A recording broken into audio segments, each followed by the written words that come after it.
Conseguiram fazer a lista? Tô ainda no primeiro exercício, mas tá indo.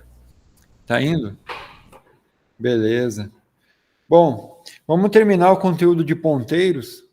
E aí, se a gente terminar esse conteúdo hoje, sexta-feira a gente pode se concentrar na resolução da lista, né? Nas dúvidas e... Ok. Bom, na última aula, a gente terminou fazendo um código que demonstrava o uso de matrizes com ponteiro, né? A gente fez aquele código que calcula o dia da semana. Na última aula, minha internet caiu. Eu acho que saiu no meio da aula lá. Aí não deu pra eu voltar pra assistir. Não, tranquilo, ficou gravado, eu já coloquei lá no Cigar. Mas a gente viu a diferença de usar ponteiro e não usar ponteiro, então com matriz. Tá?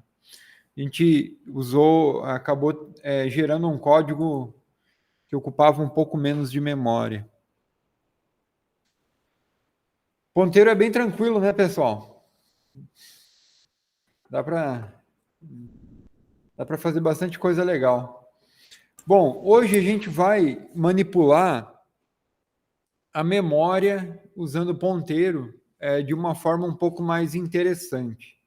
A gente vai começar a manipular o heap de memória, ou seja, a memória de troca ou memória de pilha, tá? A pilha de memória.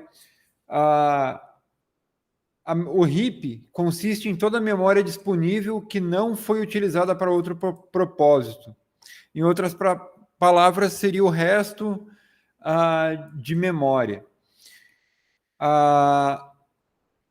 Pessoal, é o seguinte, quando a gente está programando, a gente tem que pensar em quais são as variáveis, né, quais são os dados da nossa aplicação. E aí, com todas as variáveis que a gente cria, tudo que a gente declara, isso vai ser armazenado na memória e, dependendo da natureza dessa variável, ela vai ser criada já em tempo de compilação, né, o compilador já vai informar que precisa de um espaço para ser reservado para tais variáveis, e tem aquelas que são alocadas em tempo de execução. Tá? E o heap, pessoal, é uma porção de memória que não foi reservada para todas aquelas variáveis que são ditas estáticas, todas aquelas que o compilador sabe de antemão, antes mesmo de executar o código, quais são essas variáveis que foram declaradas e que elas precisam, né, de um espaço reservado para elas. Então, o heap seria o resto de memória, seria uma porção de memória que foi reservada pelo sistema operacional para o software em execução, mas ela ainda não está sendo usada. Tá? Uma memória temporária. O C++ oferece dois operadores que permitem a alocação e liberação da memória de heap. Esses operadores são o new e o delete. Tá? Em C, a gente não tem operador para isso. A gente tem duas funções da biblioteca padrão, que é o malloc e a função malloc e a função free.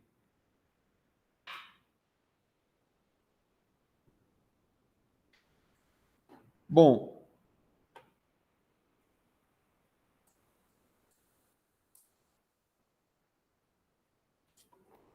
vamos ver um exemplo de uso, então, do new e do delete. Vamos criar uma classe string, tá? E essa classe string, da mesma forma como as classes que a gente vinha criando, a gente vai criar um vetor de caractere str. Só que agora, ao invés de declararmos o vetor e dizer quantas posições, quantas casas esse vetor tem, a gente vai criar apenas um ponteiro. Certo? E lá no construtor, a gente vai alocar, ou seja, a gente vai instanciar, a gente vai reservar a memória para esse ponteiro. Tá? A gente está aqui, ó, str vai receber o resultado da aplicação do operador new char. Tá? Então, a gente está criando um char. E aí faz o lugar para onde o ponteiro está apontando igual a /0. /0 é aquele caractere de final de string. Então, o construtor padrão ele vai criar uma string vazia. Tá? Ok? Um construtor que recebe, então, um ponteiro, tá? Para char, como é que vai ficar a aplicação do new?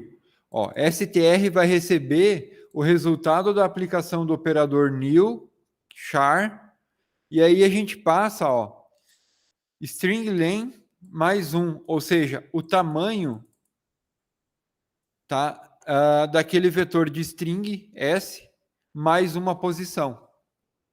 E aí a gente faz a cópia, ó, chamando string copy para copiar o conteúdo de s em str. E aí, pessoal, usando então o new nos construtores para reservar a memória, para construir a memória, tem uma coisa que é muito importante para quem vai programar em C e C++, que é o seguinte: a linguagem C++, ela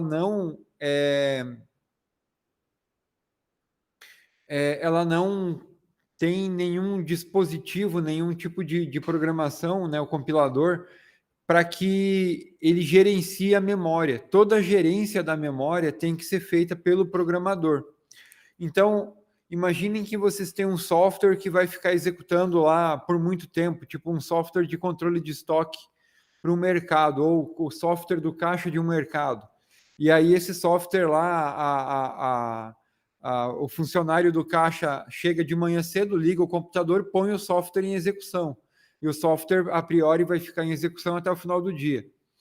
Então, na dinâmica da execução do software, é necessário criar né, vários objetos temporários. Imagina um objeto string que vai ser criado para imprimir o nome de todo o produto que for passado no código de barras.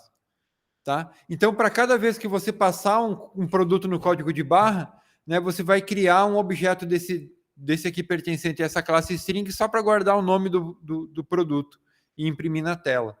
Tá? Então, toda vez que passar um produto lá, chama um new char. New char. Certo? E aí, a gente chama um new string,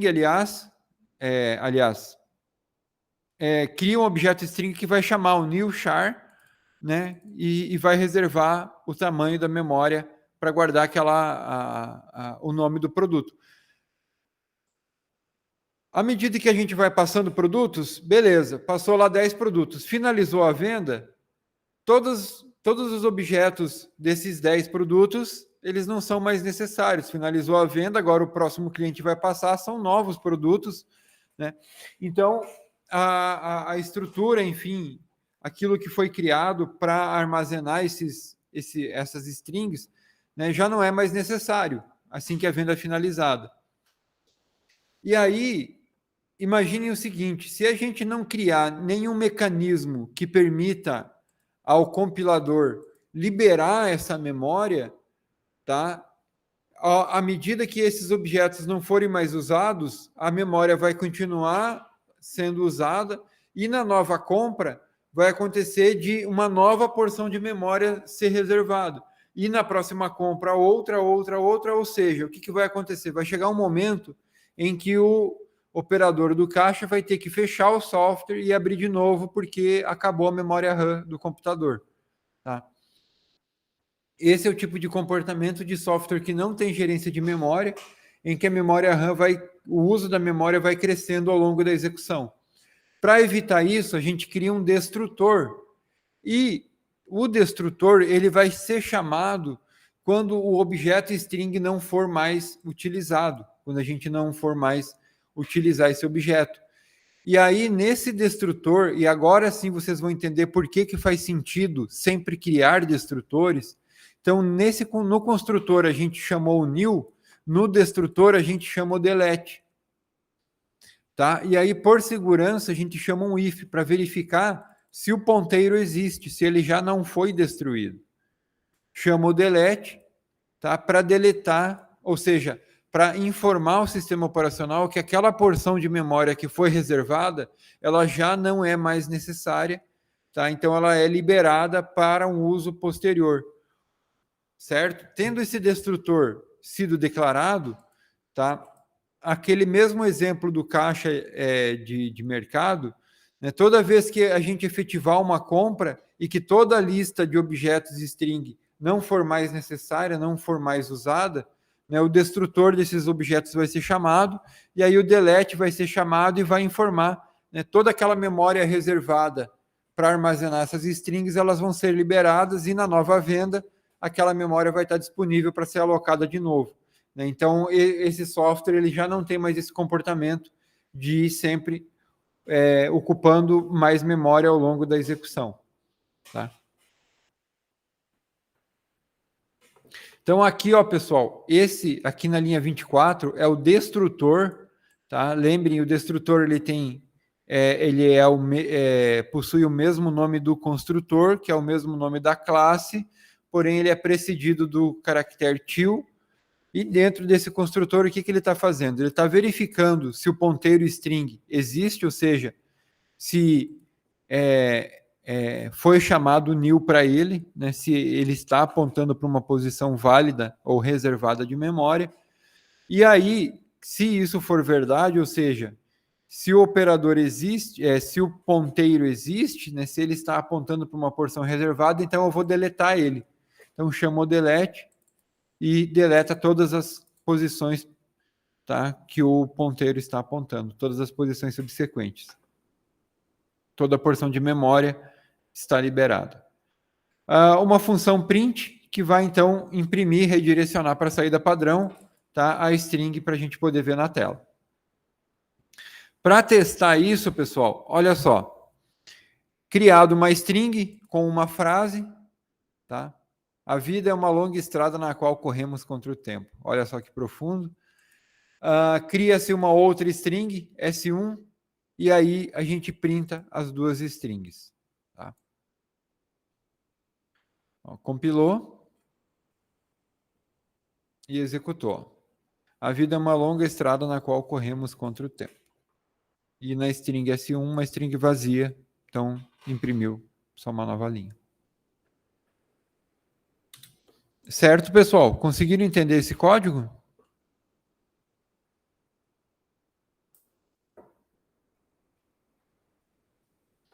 Mais ou menos. Acaba que a gente confunde um pouco essa notação ponteiro, né? Para onde o ponteiro está apontando. Né? Mas o importante, pessoal, é vocês entenderem a função agora do destrutor. Tá? E a necessidade de sempre deletar, ou sempre, para tudo aquilo que a gente chamar o new, é importante chamar o delete também. Isso é uma boa prática de programação.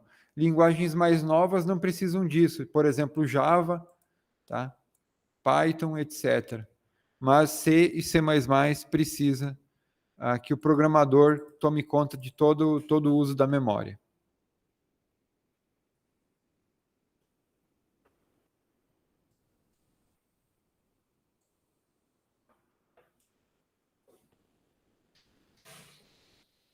Quando a memória é alocada pelo operador new, ela não for mais necessária, a gente precisa liberar essa memória chamando o operador delete. Ele devolve a memória alocada para o sistema operacional. Tá? Quem gerencia a memória entre os processos ou as instâncias de processos é o sistema operacional do computador.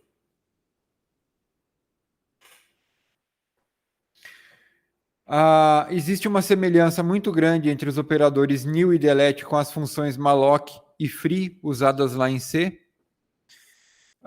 Em C++, a gente tem que priorizar o uso de new e delete. Tá? Por quê? Porque o operador new e delete, além de fazer tudo que a função malloc e a função free fazem, elas ainda contemplam o escopo da orientação a objetos. Então, a gente pode usar o new e o delete no escopo, né, de objetos.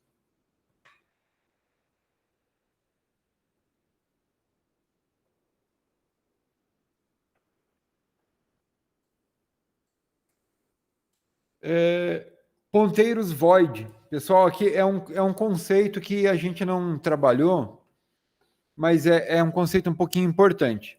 Vejam bem, toda vez que a gente cria um ponteiro, a gente tem que dizer exatamente para que tipo de dado aquele ponteiro está apontando. Então, se a gente cria um ponteiro float, a gente não pode atribuir para esse ponteiro o endereço de uma variável do tipo int, tá? Isso vai gerar inconsistência. Entretanto, tem um tipo de ponteiro que ele é um ponteiro um pouco mais generalista, tá? A gente pode atribuir qualquer tipo de dado a esse ponteiro, tá? São os ponteiros do tipo void, ponteiros vazios, tá? O void.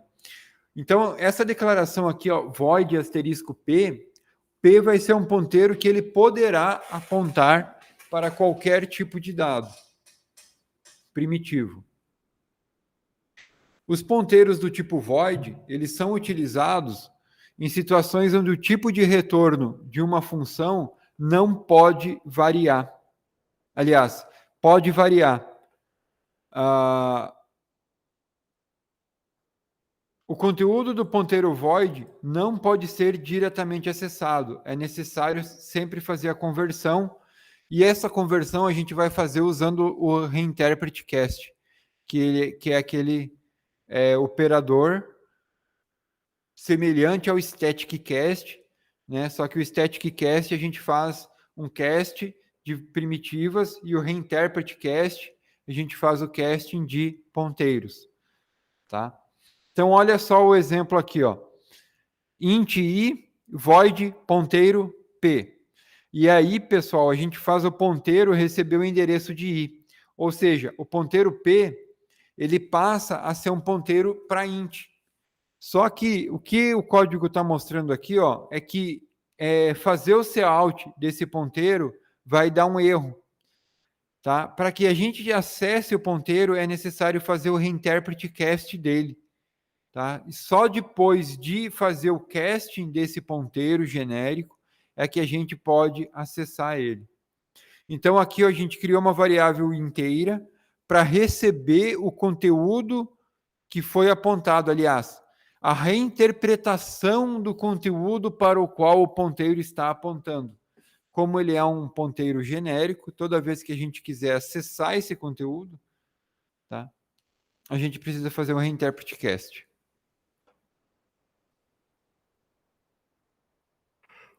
O outro ponteiro que é muito importante, e esse ponteiro, pessoal, ele é um pouquinho complicado para entender ele conceitualmente. Talvez em C++ ele não seja assim tão usado, apesar de que dá para usar muito ele. Em Java, ele é muito, muito utilizado. É muito importante conhecer conceitualmente o ponteiro dis, justamente para vocês, quando forem, por exemplo, aprender uma linguagem tipo Java, vocês terem facilidade em manipular a orientação a objetos. Tá? Java é uma linguagem de programação totalmente orientada a objetos, então você não tem como programar de forma não orientada a objetos, sem usar os conceitos da orientação a objetos. E o ponteiro dis, em Java, ele é amplamente utilizado. Tá? Vamos ver o que é esse ponteiro. Esse ponteiro ele vai apontar para o próprio objeto no qual o método que está usando o ponteiro é membro. Tá? Quando um método é chamado por um objeto, é atribuído o endereço ao objeto do ponteiro ao ponteiro dis.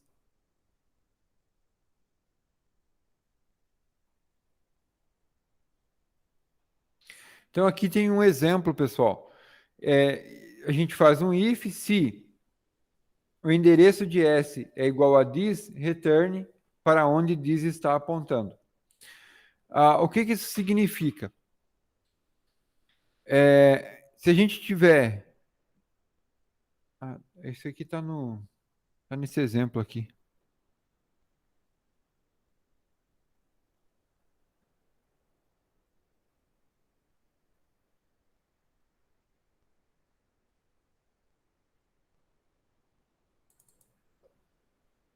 Aqui, ó. Tá? Essa linha aqui, pessoal, ela é utilizada nesse próximo exemplo para a gente fazer a sobrecarga do operador de atribuição, que é chamado de operador de cópia. Tá? Por exemplo, se a gente quiser atribuir um objeto string a outro objeto string. Tá? Daqui a pouquinho eu vou explicar o código todo.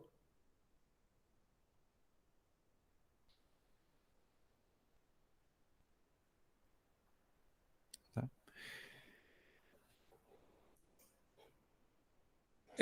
Esse código aqui, pessoal, além de exemplificar o ponteiro diz, ele também insere o construtor de cópia. Tá? Vamos lá. Olha só. Aqui, ó, a gente criou string S1 e atribuiu a ela uma frase. Tá?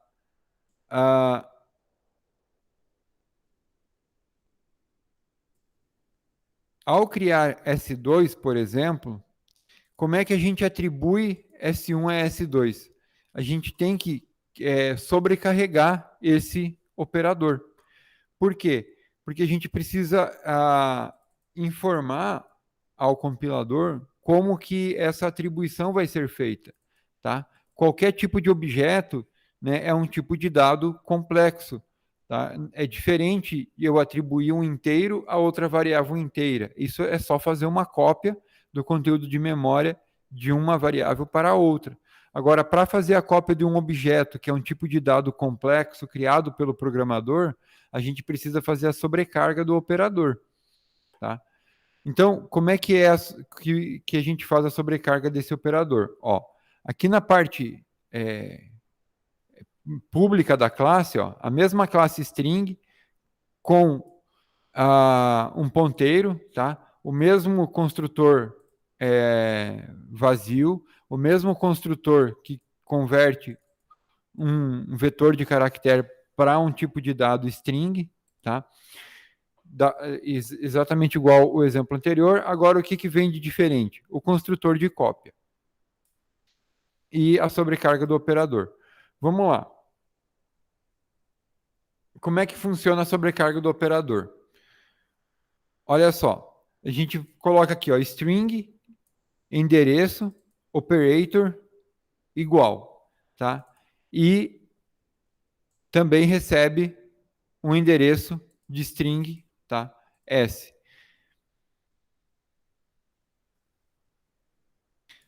Vamos verificar se o endereço de S é igual a this, ou seja, aí é que tá, pessoal. Quando a gente faz isso aqui, ó, S2 igual a S1. Vamos ver se eu vou conseguir explicar direitinho para vocês entenderem. Quando a gente está fazendo S2 igual a S1, S2 vai ser um objeto do tipo string e S1 também vai ser um objeto do tipo string. Tá? Cada um deles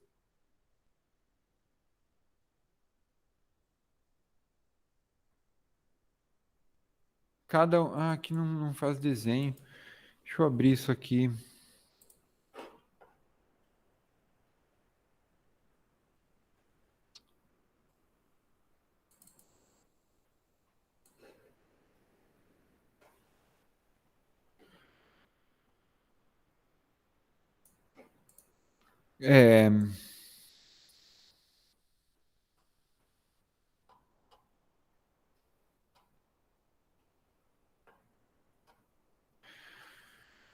Vamos lá.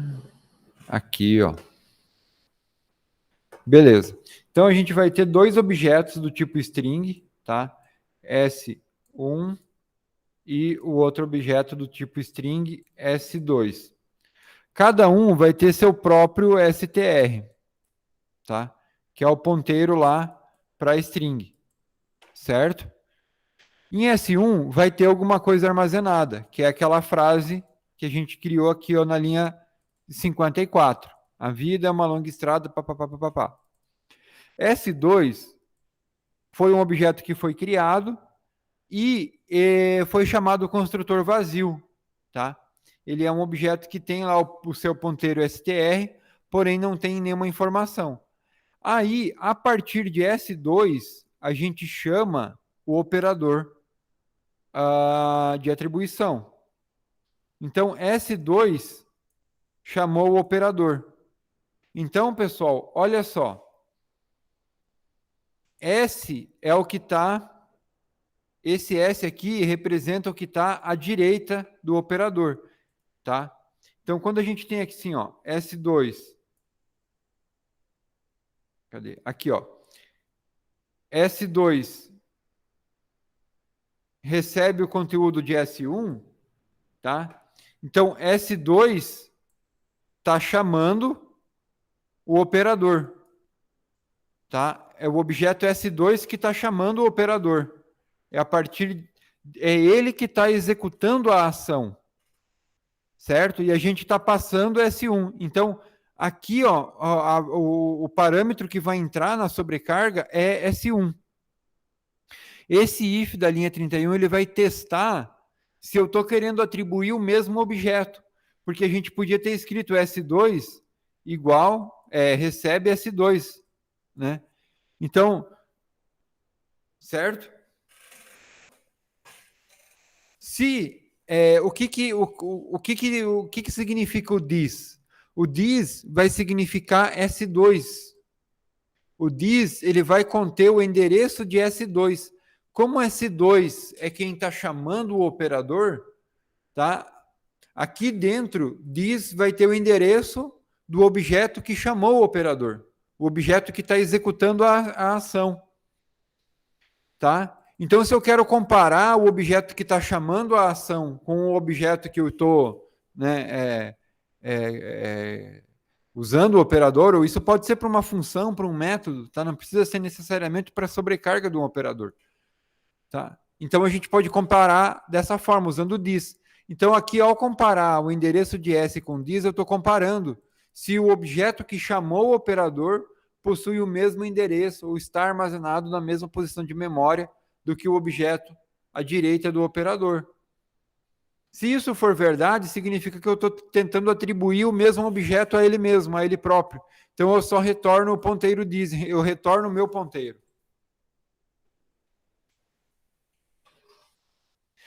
Caso contrário, significa que são objetos distintos.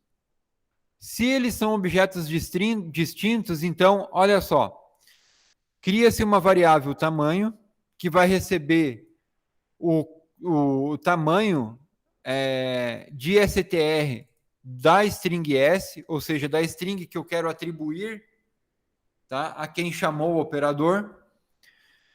Chamamos o delete para str, ou seja, independente do que esteja armazenado em S2, a gente vai substituir esse conteúdo pelo que tiver em S1. Então, a gente deleta tudo que tem no objeto que está chamando o operador, instancia, né, ou seja, chama o new, reserva uma nova porção de memória.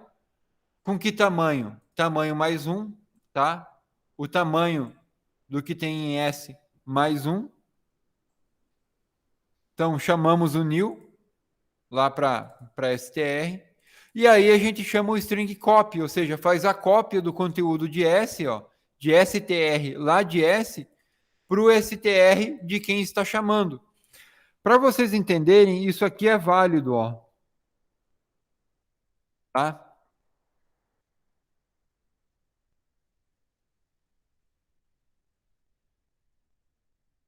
Só para vocês entenderem as diferenças, ó. Então, ó, delete this.str. str de quem? De quem está chamando. Do objeto que está chamando, do objeto this. Deste objeto, do objeto que está chamando. Tá? Aqui também, vamos dar um new em quem? Na string do this, do objeto que está chamando. Tá? Então, aqui, ó, vamos copiar onde? Ó? Vamos copiar o conteúdo de str lá do objeto S para str do objeto this, do objeto que está chamando o operador. Certo? Conseguiram captar a ideia do ponteiro this?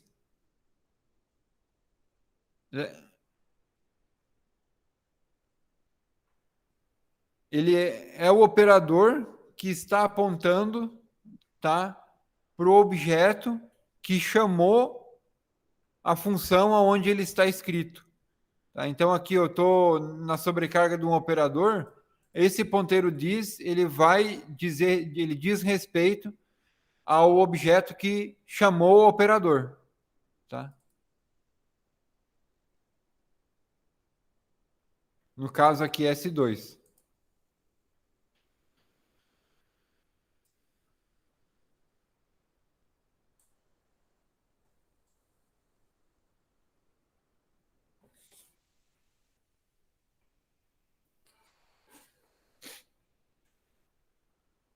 Ó, mais dois objetos string criados, tá? S3 e S4.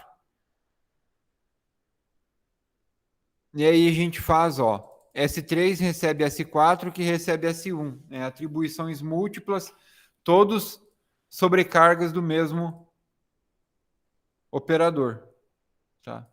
Então vai pegar o conteúdo de S1, atribuir em S4, vai pegar o conteúdo de S4 e atribuir em S3. S3 e S4, todas vão imprimir o mesmo conteúdo.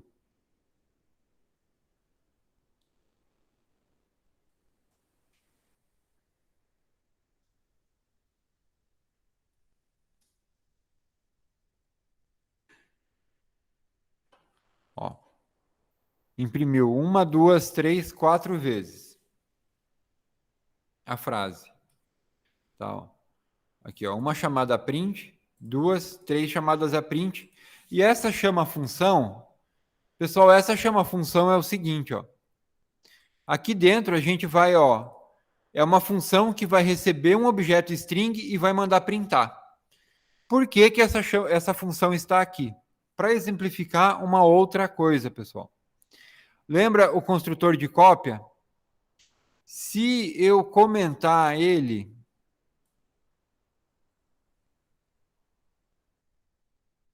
olha só o que vai acontecer.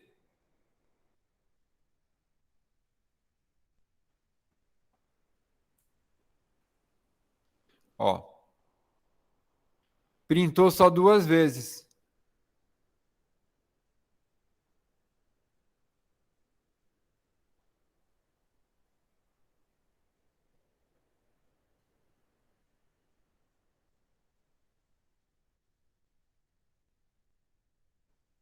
Ó, printou corretamente as 3 vezes, tá? Por que que ao chamar a função, ele já não consegue imprimir corretamente? Seguinte, pessoal, porque é assim, ó, quando a gente chama a função, a gente, aqui dentro da função, esse x, ele vai ser uma cópia do objeto que a gente está passando de S1. Não é o mesmo objeto, é uma cópia. E para que o compilador gere essa cópia, ele precisa que na classe tenha definido o construtor de cópia. Tá? O construtor de cópia é um construtor que vai receber um objeto do mesmo tipo da classe, ó. Tá? É um construtor que vai receber um objeto do tipo string. Certo? E aí aqui dentro a gente vai dizer, ó, como que ele faz a cópia de um objeto para o outro. Como é que ele faz isso, ó? Se ele recebe uma string S, a gente primeiro verifica o tamanho do str dessa string S, tá? Dá um new no str do objeto e depois faz a cópia do conteúdo de str de S para str do objeto, que a gente está chamando o construtor, que a gente está construindo.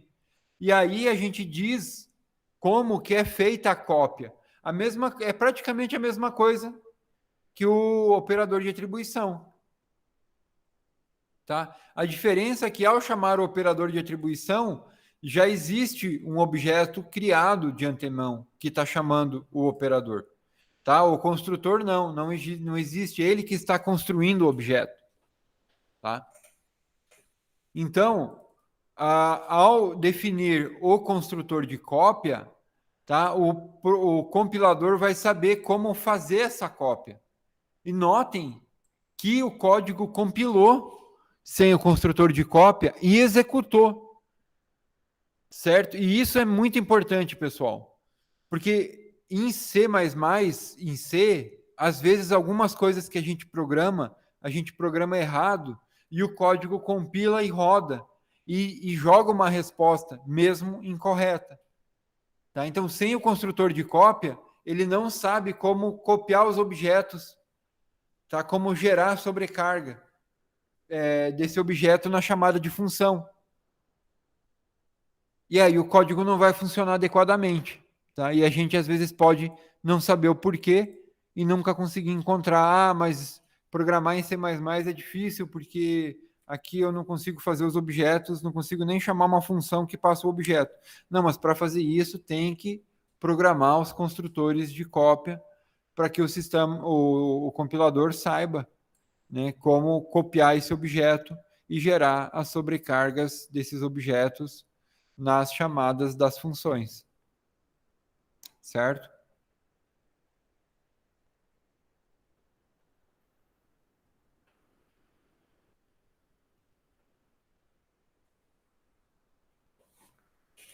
Bom, vamos para o próximo exemplo.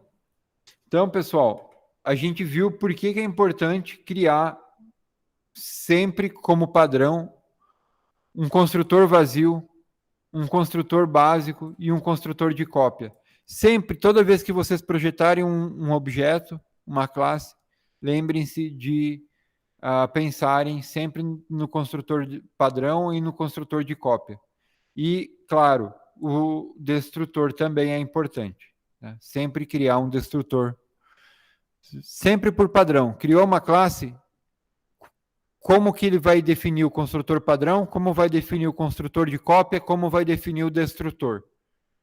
Toda classe que vocês criarem, sempre tem que ter essas três partes, tá?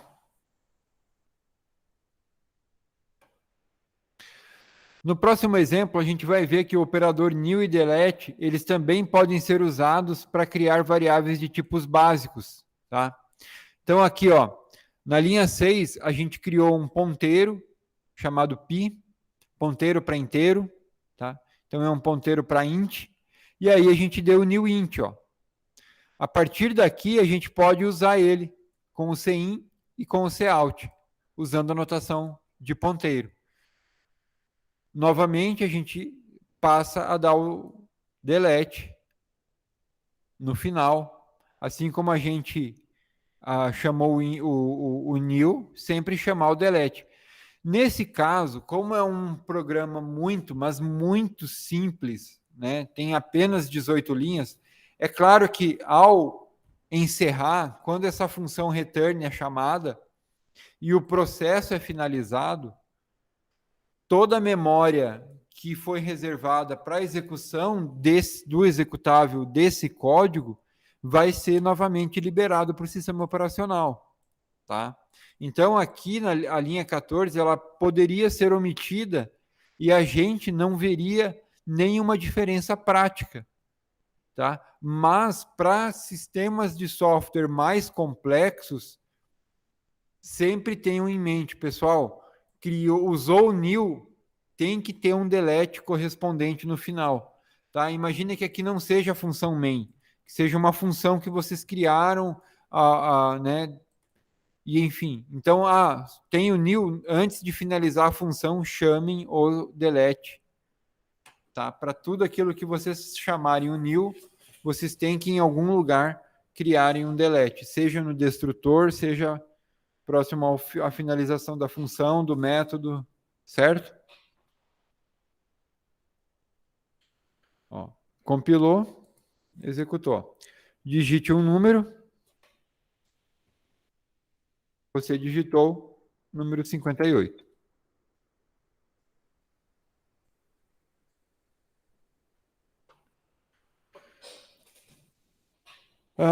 Um uso bem legal, então, para ponteiro e new e delete é dimensionar matrizes em tempo de execução, tá? Às vezes a gente necessita escrever códigos em que a determinação do tamanho de uma matriz ela é decidida em tempo de execução. Imagina que vocês vão criar um vetor de string para armazenar o nome dos produtos que estão sendo passados em uma venda em um caixa de um supermercado, né, no software do caixa. A gente não sabe que tamanho tem que ter essa matriz de objetos, string, porque a gente não sabe quantos objetos, quantos produtos vão ser passados, né, ali pelo código de barras. Então, essa matriz, essa estrutura, ela tem que ser uma estrutura dinâmica, né? A memória necessária para armazenar essa informação, ela tem que ser dimensionada em tempo de execução, ela tem que ser alocada e desalocada em tempo de execução. À medida que a gente passa um produto, tem que reservar a memória para aquela informação e, né, depois que finalizar a venda, tudo ser liberado. Esse exemplo aqui, ó, ele vai mostrar a alocação dinâmica de uma matriz para aquele programa que vai calcular a média, tá? De uma certa quantidade de notas. Nesse caso, a gente vai informar no início da execução quantas notas a gente vai digitar. Tá? Tendo esse tamanho, né, essa quantidade de notas, olha só, cria-se um ponteiro para float, e aí esse ponteiro vai receber o resultado da aplicação do new em um float com tamanho, tá? Enfim, o tamanho que a gente definiu. Seja ele 1 ou seja 10, tá? Isso vai ser feito em tempo de execução. Aí depois, pessoal, a gente faz a digitação das notas. Ele tá aqui o exemplo usa a famosa notação de ponteiro, tá? Para deixar mais para vocês irem se habituando. É claro que particularmente eu acho essa notação um pouco mais confusa, mas ela funciona bem. Aqui, ó, chama-se a função média, passa as notas e passa o tamanho, e depois imprime a média das notas e chama o delete para liberar, tá, o vetor notas.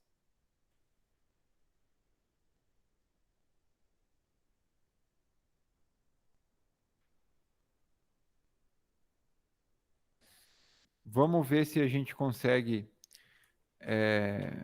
uma diferença aqui, ó.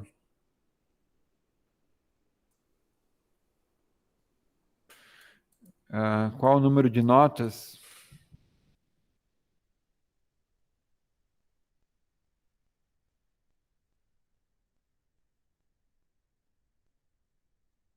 Acho que eu digitei pouco.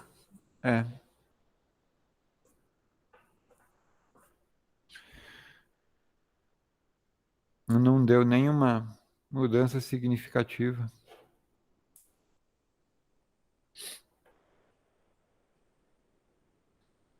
Cadê o code block? Está aqui.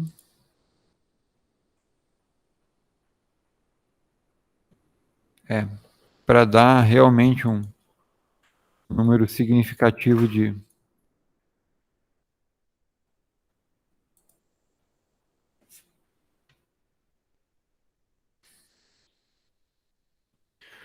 Vamos fazer assim,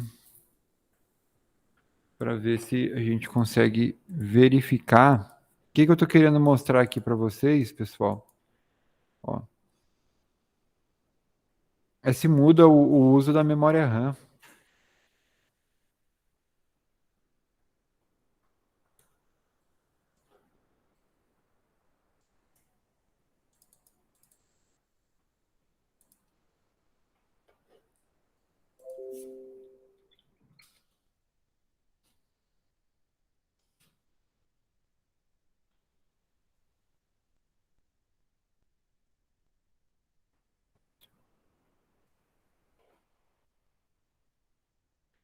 Vamos lá, executou.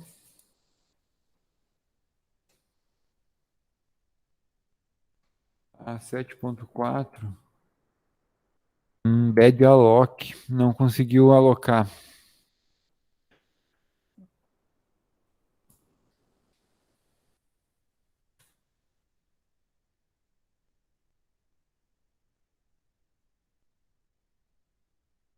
O que ele está pedindo para eu...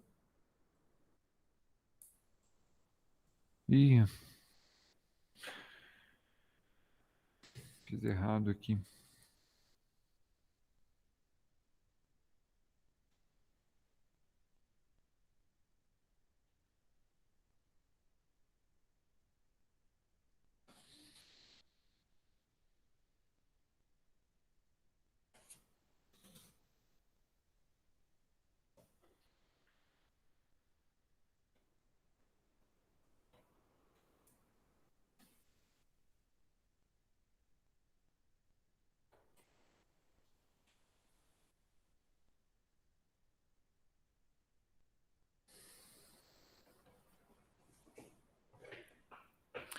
Ele alocou, mas é pouco.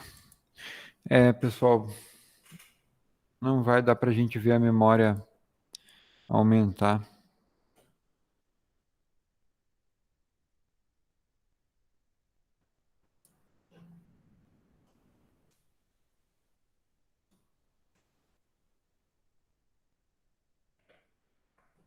Uhum. Não deu para ver mudança significativa. Tem muita memória no memória RAM no computador, ó. Deu só um pico aqui, ó. Na hora que executou, subiu só um pouquinho o uso de memória, mas nem foi perceptível. Tem 16 aí, tá? Pois é, para dar 16 GB, quantas variáveis inteiras não tem que criar, né? É muita coisa. Mas dá sim para a gente criar um programinha que a gente coloca ele fazer o new, aguarda um tempo, aí você vê ele aloca, ocupa a memória, e aí quando você aperta o teclado, ele dá o delete e libera, e você vê liberar de novo. Aliás, às vezes, dependendo, você não vê liberar de antemão, porque o sistema operacional continua deixando reservado para o processo em execução. Mas no processo está liberado para você, ao realocar, né, ele não vai consumir mais memória, vai continuar com a mesma quantidade reservada. Mas essas coisas dá para a gente ver, dá para fazer um códigozinho para a gente ver sim, pessoal. Vamos ver, ó. 5 notas. Então vamos lá, nota do aluno 1. 1, 2, 3, 4, 5. A média é 3. Tá? Então, a gente informa em tempo de execução quantos alunos tem, e aí a gente pode, aí toda a estrutura de memória é reservada em tempo de execução, a gente armazena as notas, faz os cálculos e depois, com o delete, a gente libera essa memória.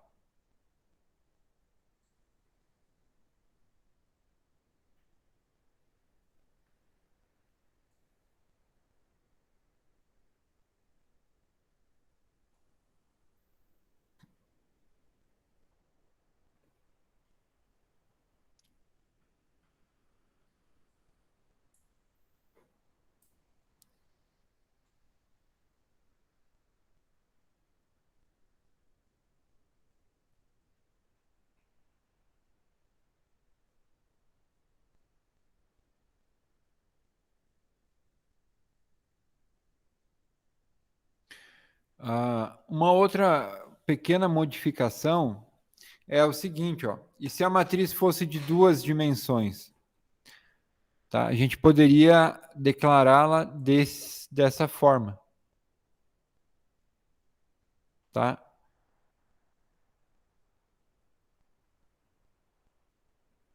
Certo? É um vetor de ponteiros de 3 posições. E aí, para a gente instanciar, ó, então seria uma matriz de 3 por n, tá? Por tamanho.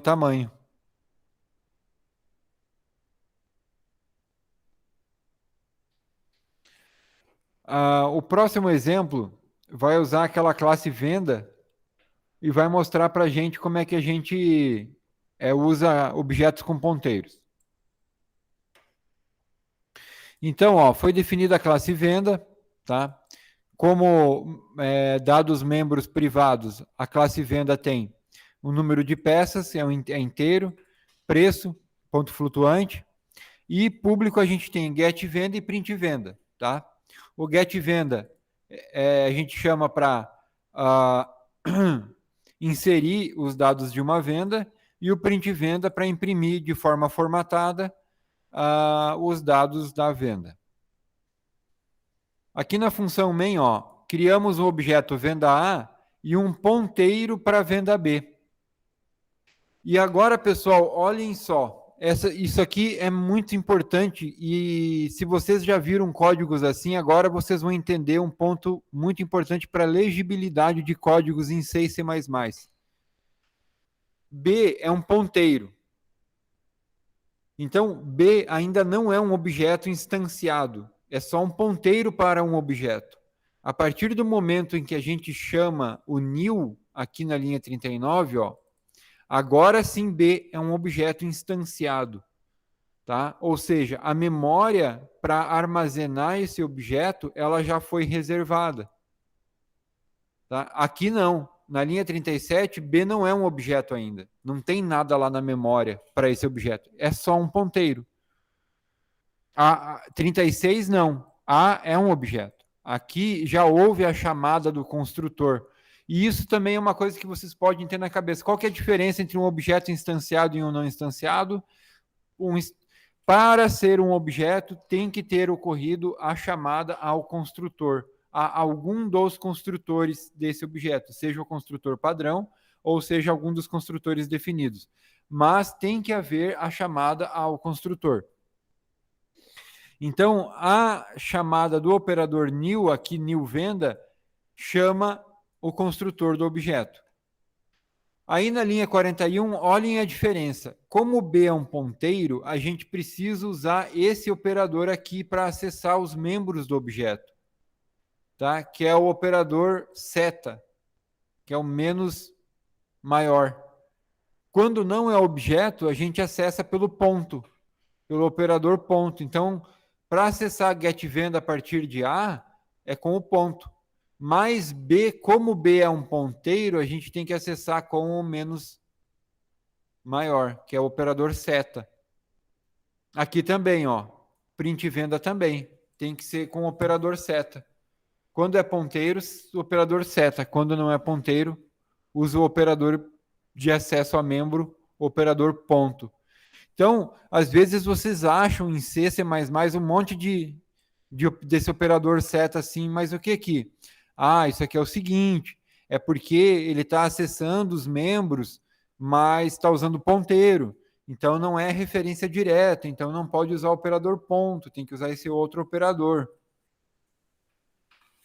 Perceberam até agora como C e C++ é cheio de pormenores, de detalhezinhos que se você não sabe exatamente como fazer, você não...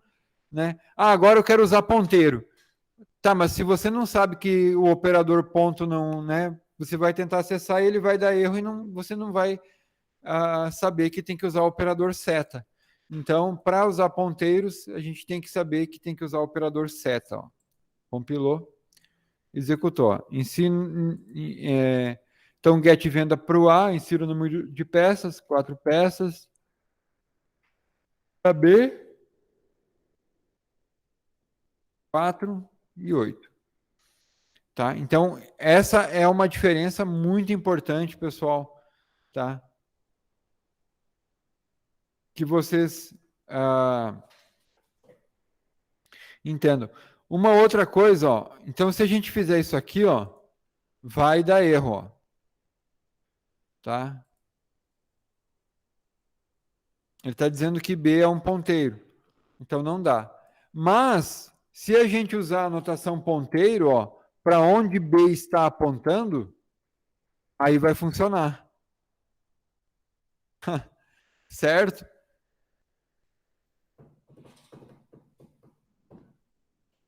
Tá? Então, se usar dessa forma, dá para usar o operador ponto, né? Se você lembrar que B é um ponteiro e você tem que carregar o asterisco, né? Tipo, para onde B está apontando, tá? Porque o A é a referência direta aonde, né, o A está armazenado. O B é um ponteiro, então é para onde esse ponteiro está apontando. Tá? Então, dessa forma aqui funciona. Então, tem duas formas de a gente acessar por ponteiro. Através da notação ponteiro ou pelo operador seta. O operador seta é o mais usado. Tá? Vocês vão encontrar, provavelmente, dificilmente vão encontrar algo programado com essa notação ponteiro.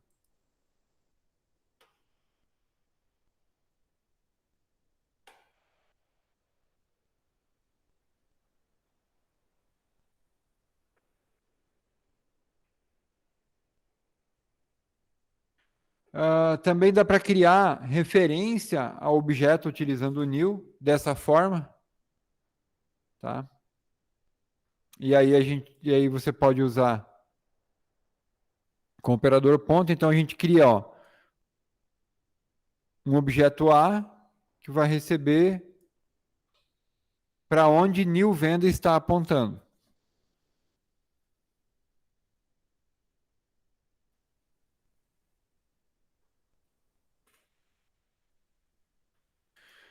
Agora, pessoal, vamos usar essa classe venda com matrizes. Olha só aqui, a diferença está na função main. Agora a gente está criando um vetor, tá, de ponteiros com 80 ponteiros para objetos do tipo venda. E aí, olha só, usando o laço do while, a gente vai fazer o seguinte, enquanto não for digitado o caractere N, a gente vai criar novas vendas. Então, olha só. Cria uma venda, instancia uma venda, armazena na posição na iésima a posição do vetor, tá? E chama o getVenda. Usando o operador seta, tá? E o i++. Então, o que vai acontecer aqui?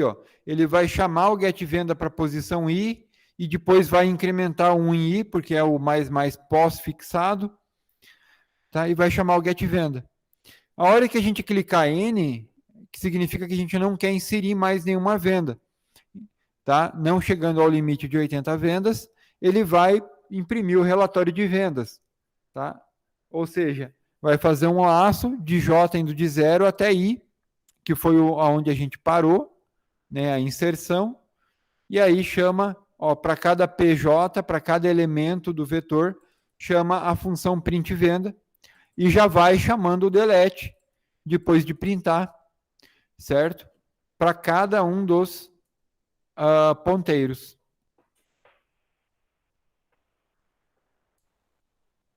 Compilou, executou, insira o número de vendas.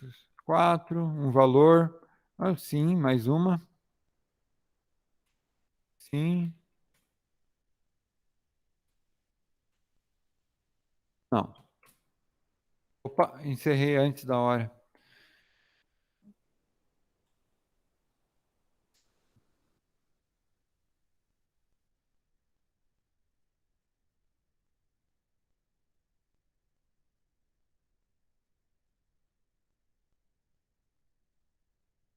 Aí, relatório de vendas e imprimiu as 3 vendas que foram digitadas, tá?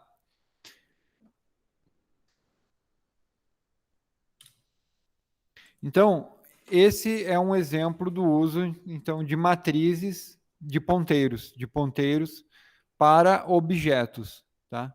Então, se a gente quiser agora criar estruturas de dados para armazenar vários objetos, a gente pode fazer isso usando ponteiro.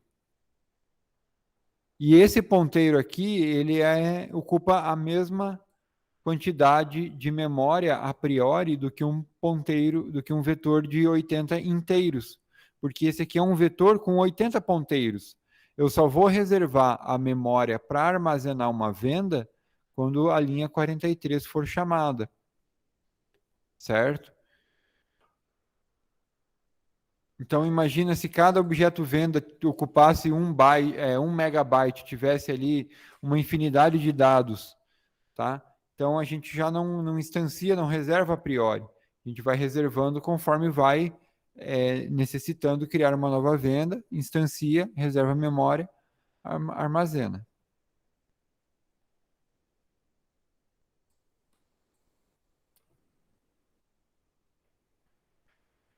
O próximo exemplo é um exemplo bem legal, principalmente se vocês têm alguma lembrança das aulas de estrutura de dados 1 ou 2, aonde vocês veem uma lista ligada, tá? Esse exemplo aqui, ele vai implementar uma lista ligada para livros, tá?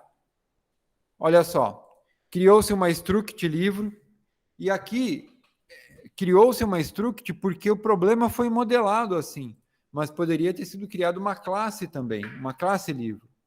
Como o livro não tem comportamento, só tem dado, então foi criada uma estrutura de dados para armazenar o livro, uma struct. Então, ó, um livro tem um título, um autor, um número de registro, um preço. E lembram do algoritmo da lista ligada? Né? Então, a gente tem uma caixinha com um ponteirinho que aponta para a próxima caixinha. Né? Que tem um ponteirinho que aponta para a próxima. E a gente tem um ponteiro que é chamado de cabeça da lista, que aponta para a primeira caixinha. Nesse caso, essa lista ela tem, dentro de cada livro, uma caixinha que aponta para o anterior. Tá? E olha só, para criar a lista, a gente criou uma classe lista. Então, para cada objeto que a gente instanciar, vai ser uma lista. A gente pode criar várias listas, tá? Até um vetor de lista, se quiser. Ele possui o quê? Uma lista ligada. Possui um ponteiro para um livro chamado fim, tá? Vai apontar para o final da lista. Tem um construtor padrão, que ele vai fazer o fim apontar para o ponteiro nulo, ou seja, apontar para null. Uma função getLivro e uma printLivro, e um destrutor vazio. Vazio não, o corpo dele está embaixo.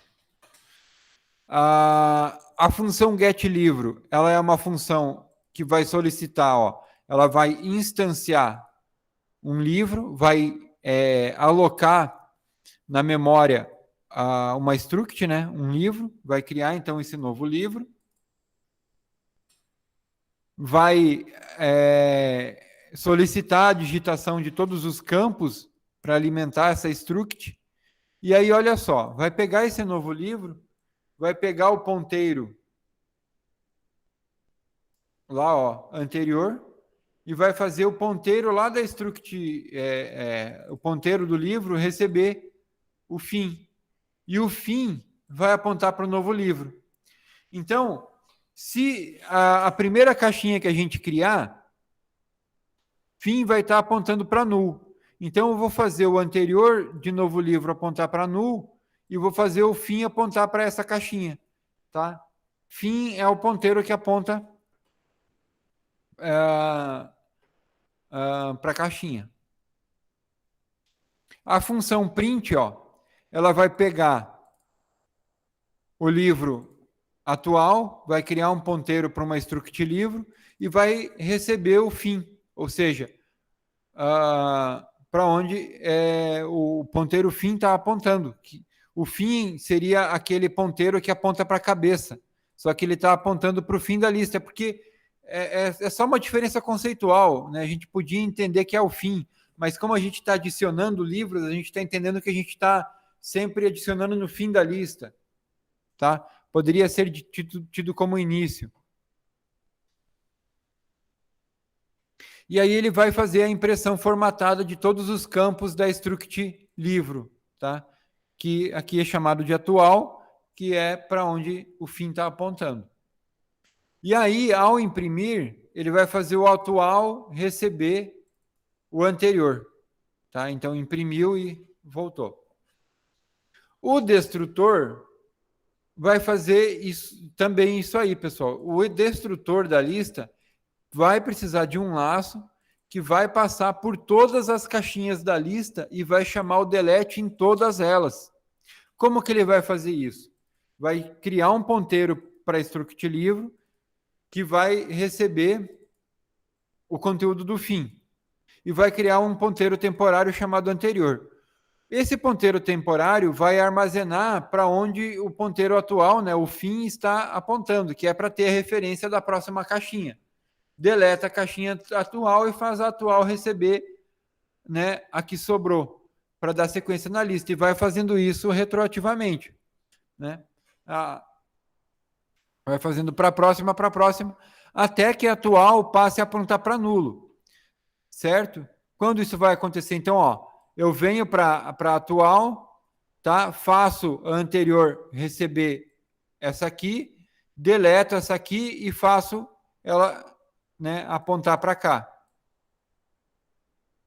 E aí faço de novo isso. Vou repetindo até passar por todas, ou seja, até que eu faço o ponteiro lá receber aqui o nulo. Tá? Até acabar e eu fazer o nulo apontar lá para o fim. Certo? Aí a gente passa por todas e deleta todas elas. E para usar esse objeto, olha como é fácil usar essa lista. Basta a gente criar um objeto lista ligada e aí, olha só, enquanto a gente quiser inserir livros, a gente vai chamando getLivro. Tá? Quando a gente não quiser mais, ó, é só não chamar mais getLivro. Aperta N, ele sai do while, tá? E aí chama print livro. Print livro vai printar todos os livros que foram criados por getLivro. Compilou, ó, executou, já vai chamar o primeiro, título, autor, número do registro, preço, outro livro? Sim.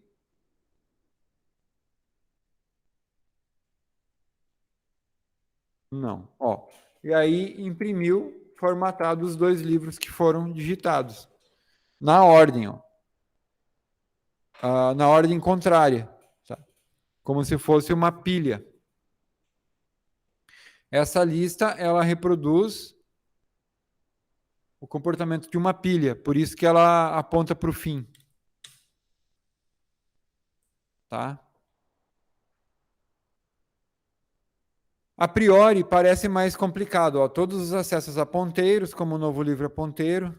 Só que assim, pessoal, vocês, assim, o ideal é que vocês peguem nas horas vagas esses códigos todos e vão tentando compreender o funcionamento deles para que vocês tenham, sim, um ganho de aprendizado. Né? Ficar só com a explicação que eu dou aqui, às vezes, não é o suficiente para que vocês tenham um bom entendimento desses códigos. Às vezes é necessário que vocês façam algumas modificações, certo? Mas se eu quiser colocar um campo a mais no livro, né? Vão tentando, fazendo modificações para que vocês possam ir entendendo como que esses códigos realmente funcionam e aí sim, pessoal, vocês vão ter um ganho de aprendizado significativo.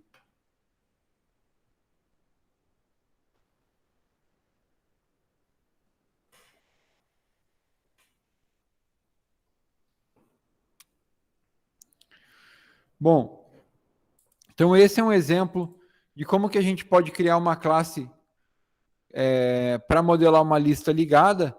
O algoritmo da lista, pessoal, está aqui, ó, linha 4950 e na linha get, cadê a print? Aqui, ó, na linha 64, tá? E aqui na linha 73. Basicamente são essas linhas que codificam aquela parte dos algoritmos da lista ligada, tá? Para fazer para andar pela lista. Lá que vocês viram nas disciplinas de estrutura de dados.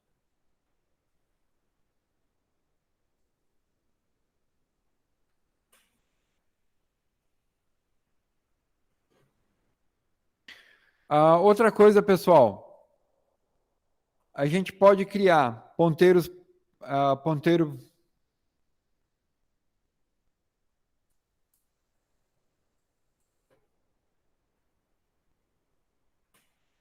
A gente pode criar um ponteiro para ponteiro,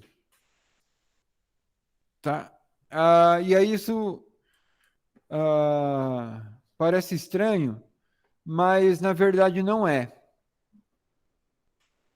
Esse código aqui, pessoal, ele vai usar aquela classe string que a gente já vem utilizando, tá? Tem uma função get, uma função print, tá? A função get vai chamar o new e vai chamar a função gets e vai armazenar, então, uma string que a gente digita no teclado, nessa string, tá?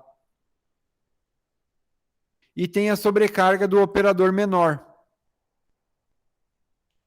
Esse operador menor vai fazer a comparação entre as duas strings para saber qual vem primeiro, tá?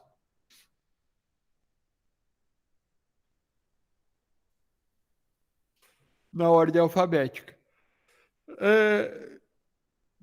Aí, pessoal, a novidade aqui, ó, é essa função que vai ordenar as strings. Ela vai fazer uso desse operador aqui menor para comparar, ó, duas strings aqui nesse if, por exemplo, para saber se tem que haver a troca de posição entre essas strings ou não.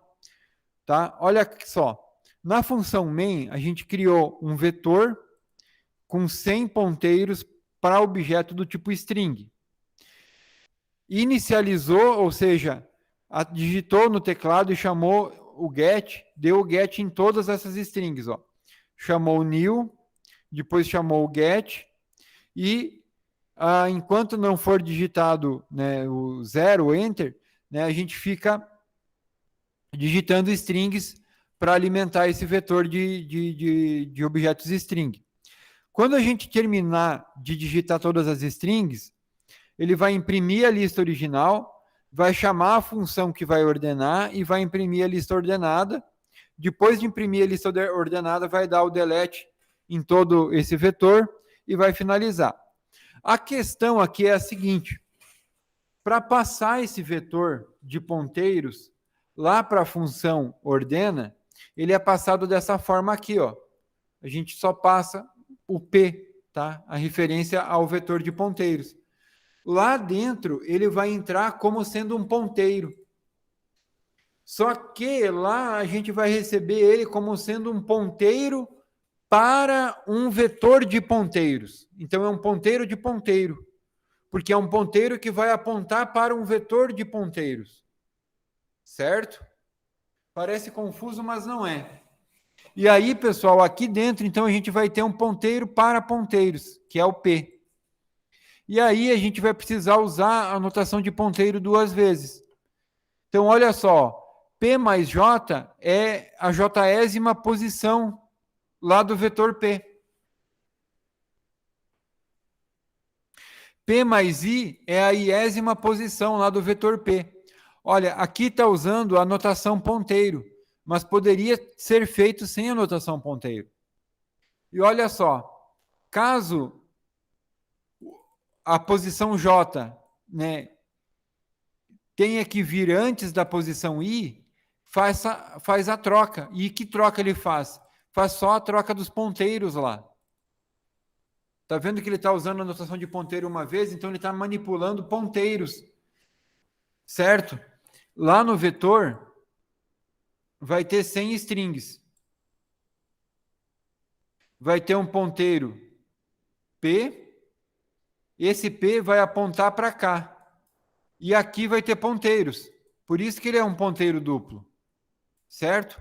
Cada quadradinho vai ter um ponteiro que vai apontar para um objeto string.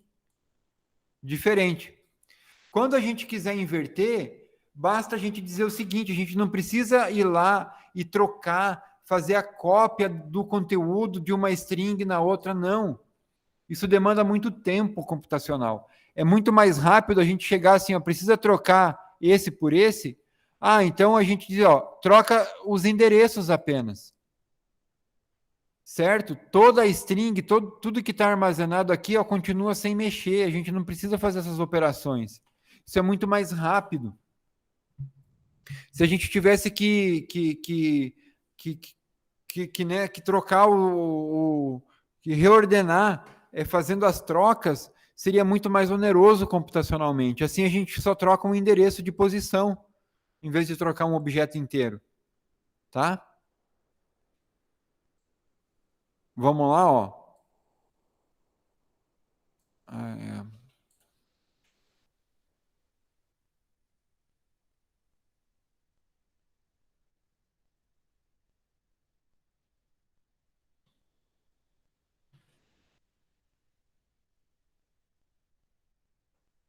Ó, digite o nome ou em.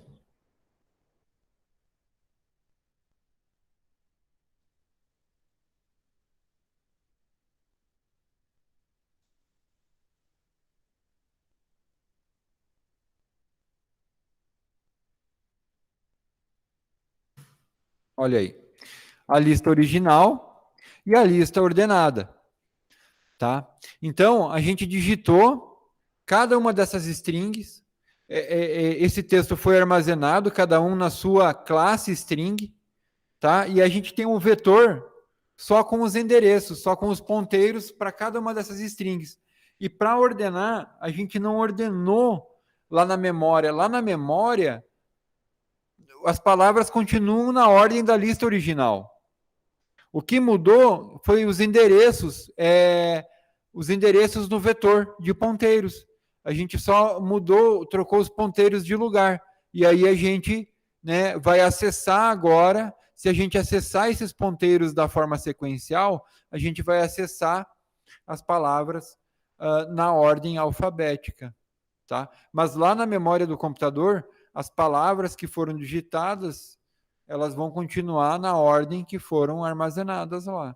Tá? A gente não alterou isso na memória, a gente só alterou os ponteiros. Certo?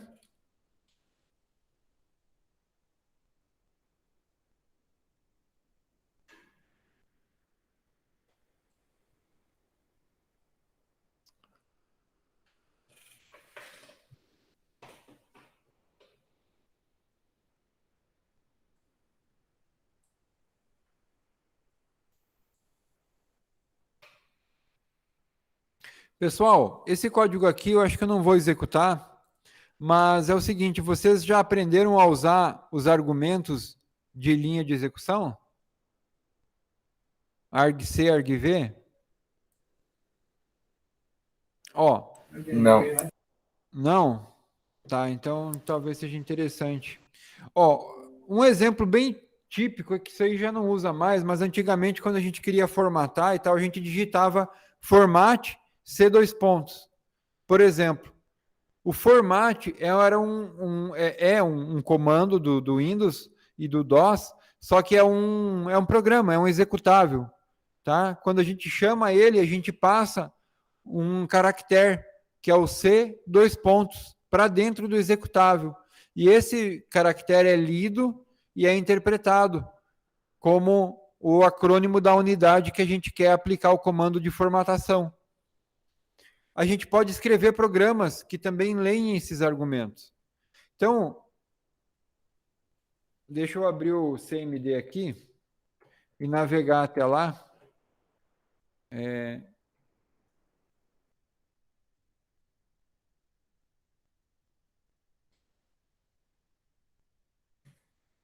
Para vocês entenderem.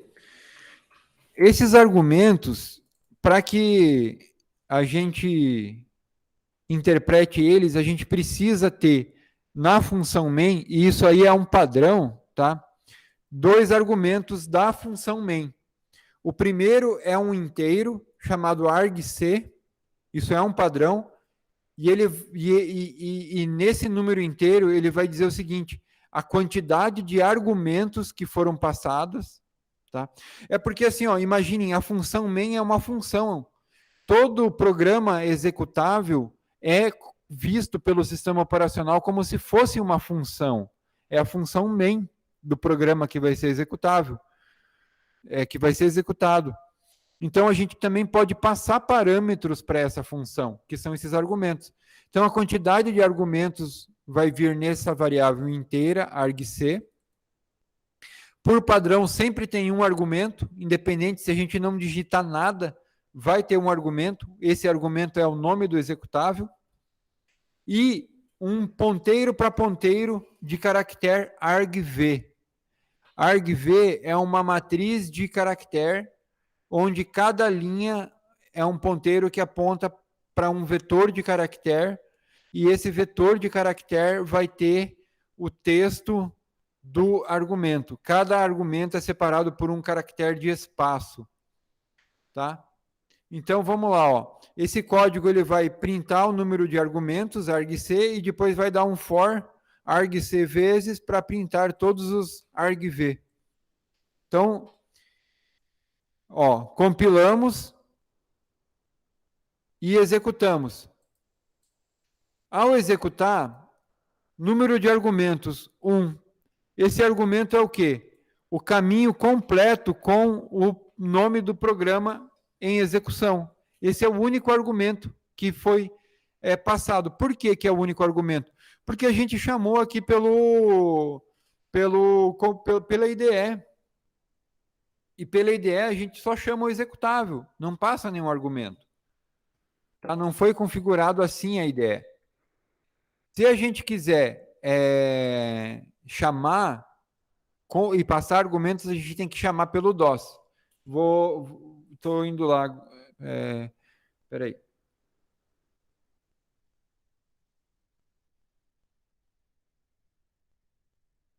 CD aulas.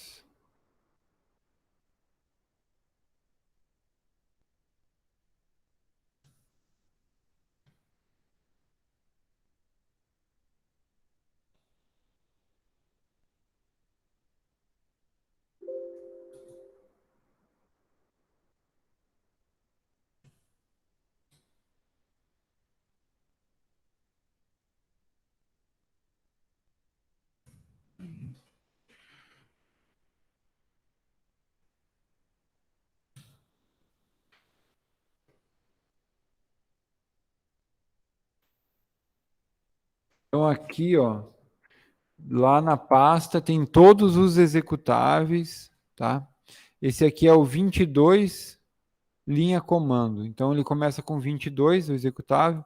Se eu digitar aqui, ó, 22 e der um tab, ó, ele vai me mostrar 22, linha de comando CPP, mas não é esse arquivo, é o exe, ó. Por que ele botou entre parênteses? Entre aspa dupla, aliás. Porque tem espaço. Eu não posso chamar esse comando sem que ele esteja cercado por aspa dupla, porque tem espaço em branco, tá? O DOS, enfim, não aceitava nomes com espaço em branco. Se eu der um Enter, ó, número de argumentos 1. O argumento é o quê? O nome do programa, né? Só teve um argumento, eu só chamei isso. Tá? Foi a única coisa que eu digitei, 22 traço linha comando exe. Tá? Então, só teve isso de argumento. Agora, se a gente digitar assim, ó, eu vou colocar espaço, 12, espaço das, espaço II, espaço 44, ó. Cada vez que eu estou usando espaço, ó, menos O, menos LS, alguma coisa, enfim, ó, tudo isso aqui entrou como argumento, ó, tudo que a gente digitou e deu espaço, ó, então o argumento 0 é o nome, o argumento 1, eu digitei o número 12, os caracteres DAS, ó, II 442, tudo que a gente digitou e separou com espaço, né, cada um entrou como sendo um argumento, menos O, menos LS. Então, quando o pessoal que criou os primeiros sistemas operacionais, criou o DOS, o Unix, todos os comandos que eram criados, que eram executáveis, eles iam criando, o format vai ter, o próprio GCC, que é um compilador, o GCC é um arquivo .exe, quando a gente passa menos O, menos ls, menos algum, né, menos c, a gente está passando um parâmetro para o executável que ele vai, né, que foi programado, que ele vai interpretar como um parâmetro para ser utilizado durante a execução. Aí a gente pode fazer isso nos nossos códigos também. Tá? Usando argc, argv. Java usa argc, argv, C, C++. Tá? A gente pode criar executáveis e usar argc, argv. Um último comentário, por exemplo, ó, vamos ver se aqui se o format está ainda. Ó, format, falta um parâmetro necessário. O format é um arquivo executável que está em uma pasta e para ele estar disponível aqui, ele tem que fazer parte das variáveis de ambiente do Windows, aquela que a gente coloca lá em sistema, né? Configurar variáveis de ambiente, path. Se você colocar uma pasta lá, todos os executáveis que você colocar dentro daquela pasta vão ser reconhecidos pelo DOS, pelo prompt de comando, como um comando válido, como um comando que você digita e ele chama o executável lá.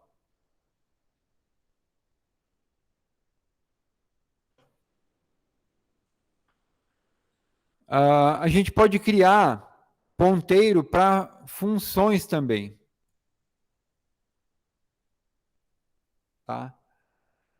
Esse exemplo aqui, ó, a gente cria uma função, ó, e um ponteiro vazio para a função.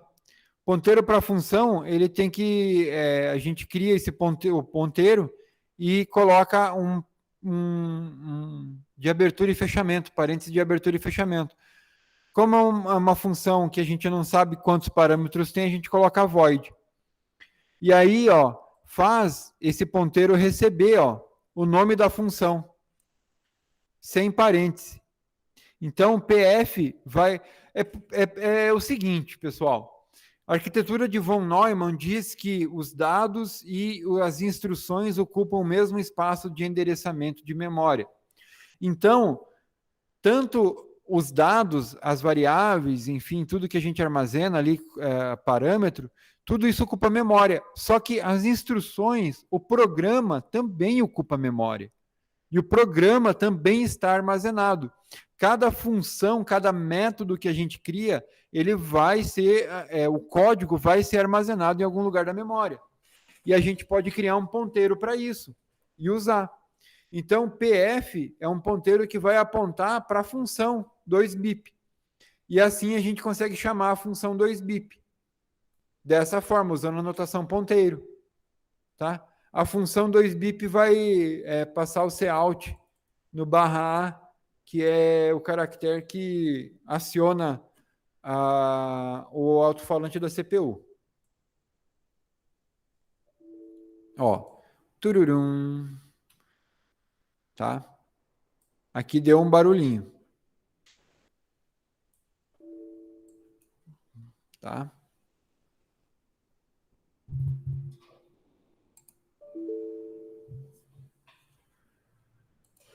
Certo? Nesse contexto, ponteiro para função não é assim também muito utilizado. Tá? Esse exemplo é um exemplo bem simples, mas a gente pode sim criar programas mais complexos que fazem o uso de ponteiros para funções, tá? De forma mais elegante, mais coerente.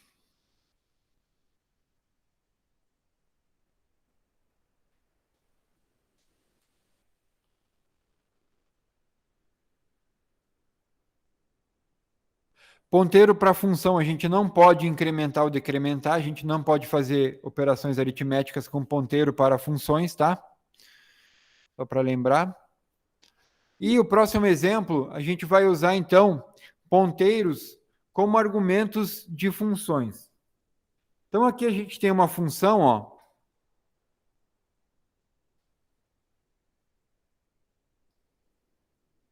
que ela vai receber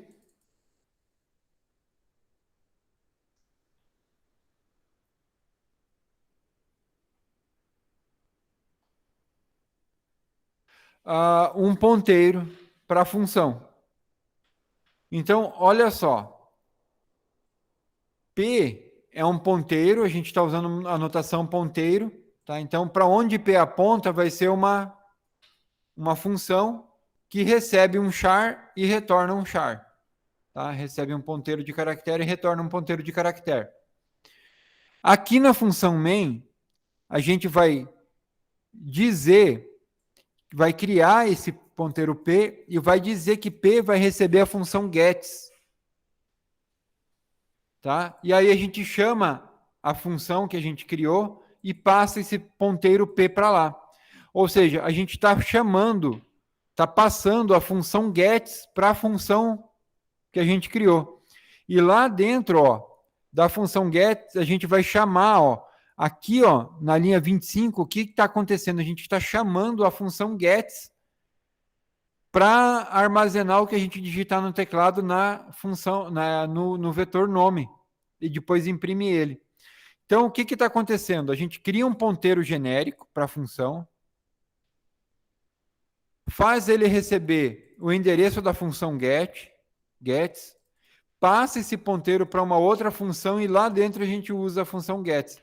Ah, mas não era mais fácil usar a função gets direto? É bem mais fácil, bem mais simples. Porém, esse exemplo está ilustrando uma possibilidade e pode ser que surja o caso de vocês gerarem um software complexo ao ponto de que isso resolva um problema de programação de vocês. Tá? Criar mas eu quero poder usar uma função que eu criei lá dentro de outra função, ou uma função de uma biblioteca que alguém criou, eu quero poder usar dentro de outra função minha. Então, se eu criar um ponteiro para aquela função lá, eu posso passar essa função e usar ela. Enfim, é difícil acontecer na prática, mas é um recurso pouco explorado, até porque ponteiro para função não é algo muito ensinado na linguagem C++, tá, pessoal? Geralmente não se chega tão longe na manipulação de ponteiro a se ensinar a manipulação de ponteiros para funções, tá? Então, por isso também é um recurso não muito explorado. Mas se vocês tiverem a oportunidade de aprender a manipulação de ponteiro até esse nível, pessoal, vocês poderão sim desenvolver softwares de altíssimo nível e altíssimo desempenho. Tá? Então, olha só, a gente compila, executa e olha só. O nome é Lucas. Tá? Então, lá dentro daquela função que a gente criou, ele chamou a função gets, porque foi a função que a gente colocou no ponteiro. Tá? Diferente isso, né? Usar ponteiro para função. Até então, né, ponteiro para uma variável, para um dado, né, agora ponteiro para função. E a gente pode complicar mais ainda, né? Por exemplo, aqui, ó, esse exemplo, a gente tem a função 0, função 1 e função 2. A gente criou 3 funções. Cada uma printa, ó, estou na função 0, estou na função 1, estou na função 2. Tá? Só isso. E aí, ó, a gente cria um ponteiro, um vetor de ponteiros para a função, de 3 posições, e cada um deles vai apontar para uma das 3 funções, ó. E aí, com o laço do while, a gente pode,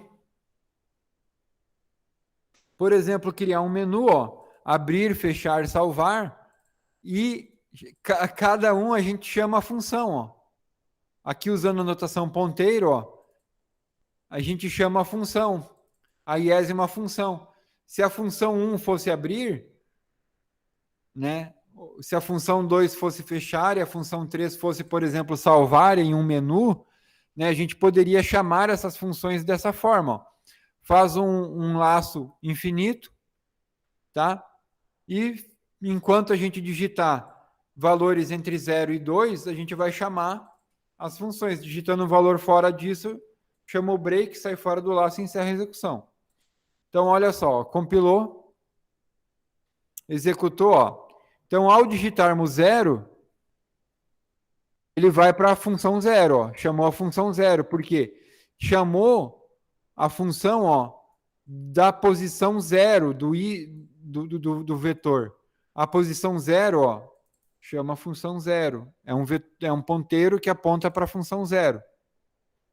Tá? Ó, 1, função 1. 2, função 2. Tá? Vamos digitar 4, ó. Saiu. Certo? Então, a gente também pode criar estruturas mais complexas, como matrizes para armazenar, né, os ponteiros das funções. Então, a gente pode ter um vetor de funções, um vetor de funcionalidades, um vetor de funções, um vetor de comportamento. Tá?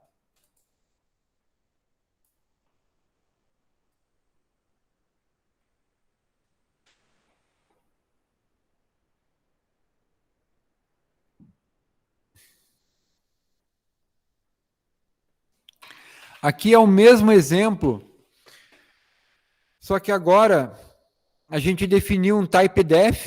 O que é o type def? De definir um tipo, tá? Que é uma função genérica. E ao criar a estrutura, o vetor de ponteiros para a função, a gente já as inicializa na mesma linha.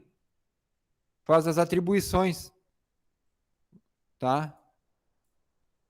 Tudo na mesma linha.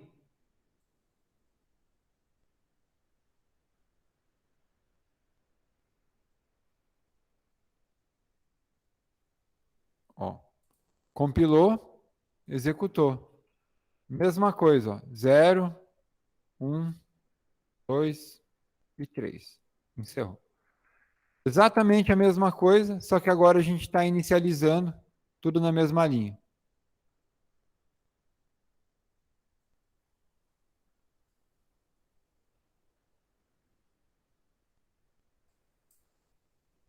Ó, o type def é para a gente poder declarar o tipo aqui, né?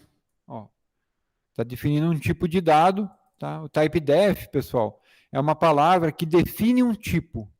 Então, a gente está dizendo que P maiúsculo, F maiúsculo, UNC, né, ponteiro para função, é um ponteiro, tá? É um tipo de dado que a gente está definindo, tá? Que vai ser um ponteiro para a função que recebe e retorna void.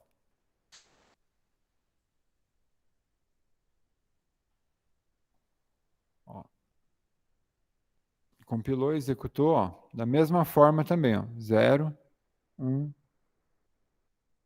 2 e 3.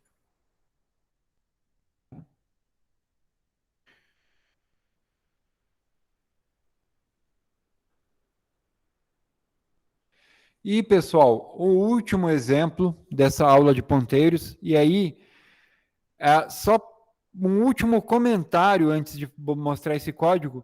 Pessoal, essa aula, ela é uma aula completa sobre ponteiros. Se vocês já aprenderam a manipular ponteiro em C, agora vocês aprenderam todas as possibilidades de manipulação de ponteiros em C++, tá? Por fim, vamos aprender a criar ponteiro para funções de objetos. Tá? Matriz de ponteiro. Ponteiros para métodos de classe, aliás, para funções de objetos. Tá? Então, vamos criar uma classe calculadora. Tá? Essa classe calculadora ela vai ter 2 operandos, ela vai fazer cálculos sobre 2 números. Tem um construtor, que inicializa A e B com 1, e um construtor que a gente passa o valor de A e B, tá? No caso aqui x e y, para inicializar A e B. E aí várias operações, ó. Adição, soma A com B, subtração, subtrai B de A, multiplicação, multiplica A por B, e divisão, divide A por B. Ok. Definimos um type def, P ponteiro para função, que vai ser um ponteiro para uma função do tipo calculadora, pertencente ao namespace calculadora. Tá? Operador de resolução de tipo. Então, é um ponteiro para uma função que pertence à calculadora. Tá? Específico isso. Criamos uma calculadora X, tá? Recebe esses dois números, 2.8 e 3.1. Então, X é um objeto do tipo calculadora. E aí a gente cria, então, um vetor do tipo pfunc, que é, o que é pfunc? Que é uma função, é um ponteiro para uma função do tipo calculadora. Então, criamos um vetor de ponteiros para funções pertencentes à calculadora, e cada uma delas vai receber uma das funções lá de calculadora: adição, subtração, multiplicação e divisão. Nesse vetor, cada posição, então, vai ter uma função. Da mesma forma que no exemplo anterior, usando o do while, a gente cria um menu e para cada número que a gente passar entre 0 e 3, a gente vai chamar uma das funções, a partir do objeto X. Tá? Então, se a gente digitar 0, a gente chama a função adição. Subtração, 1. Multiplicação, 2. Divisão, 3. Tá? Digitando um valor fora desses, ele chama o break aqui, e sai fora do laço e encerra o programa. Então, olha só. Compilou, executou, Então, vamos lá, 0, ele vai somar. 1, ele vai subtrair, deu 5.9, 0.3. 2, tá? Multiplicou.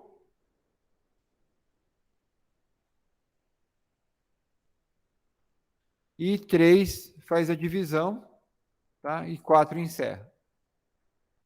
Certo? Então, pessoal, esse é um exemplo de ponteiros para métodos, tá? De objetos.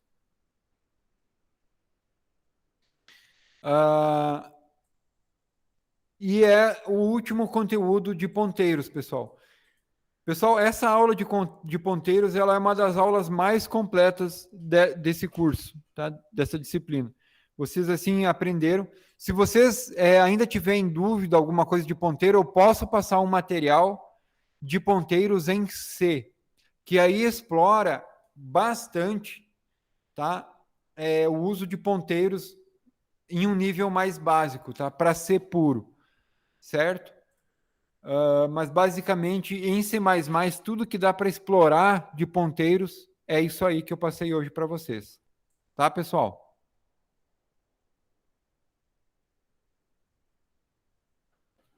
Beleza.